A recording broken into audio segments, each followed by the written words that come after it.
Hi everyone, it's Terry J Webb here with Tales from the GK Hobby. We are on the Resin Maniacs TV channel. Welcome back, glad to have you. I just want to talk about the good old days back in the 80s. I'm not sure if any of you were around back then, but I can honestly tell you from experience it was quite an interesting time because it was the formative years. And my background, for me personally at the time, I worked for a furniture company. So this is circa 1986. And it was when I got my first resin kit. And what I've noticed through the years that when people first encountered resin, they actually freaked out about the material. They acted like it was some type of weird substance from another planet or something, which I always got a kick out of because I was working with the plastics and Bondo and resins with the furniture industry. So like I said, I took to it to a fish like water, and it wasn't a big deal for me. But as I started traveling around with Model and Toy Collector magazine and promoting the hobby, I started to find out that, people were treating resin as a four-letter word. And that was really discouraging because they were so used to plastic and they were kind of adapting to the vinyl at the time. But resin just seemed like, this top shelf, unreachable material that they didn't want to handle. So that was kind of concerning to me because, it was exciting times. Things were happening left and right, and most of it was traced back to resin, especially a lot of the Japanese stuff.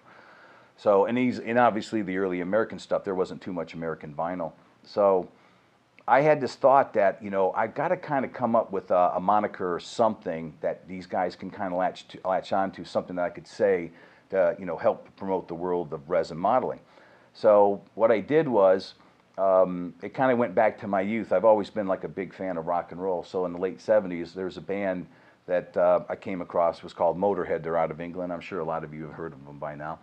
And I always got a kick out of that name Motorhead because it reminded me back of when I was even younger, when my dad used to work on cars and whatnot, I'd meet these guys and they were just known as gearheads. So between the gearhead name and the Motorhead name, I just kind of thought, you know what, I'm a resin head. So I started to actually use that, and the first time I used it, I think it was in issue number 6 of Model and Toy Collector, where I took out a little classified ad in the back, and at the end I just signed off and I said, hey, resin heads unite. And then I just kind of adopted that through the years, and I put it in some of my books and whatnot. And so I'd go around and, I have people coming up to me after, a lot of years of saying it and using it, putting it in print and whatever, and they'd come up, hey, Terry, man, hey, I'm just like you, I'm a resin head. And I thought, hey, this is what we want. We want this resin moving to get going and everything.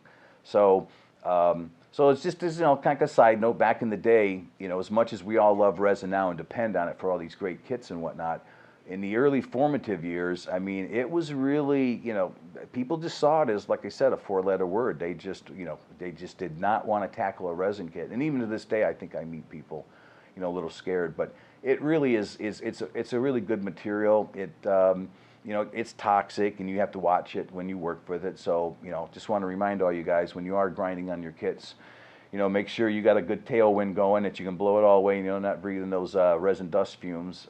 And if you can't do that, there's a lot of masks out there.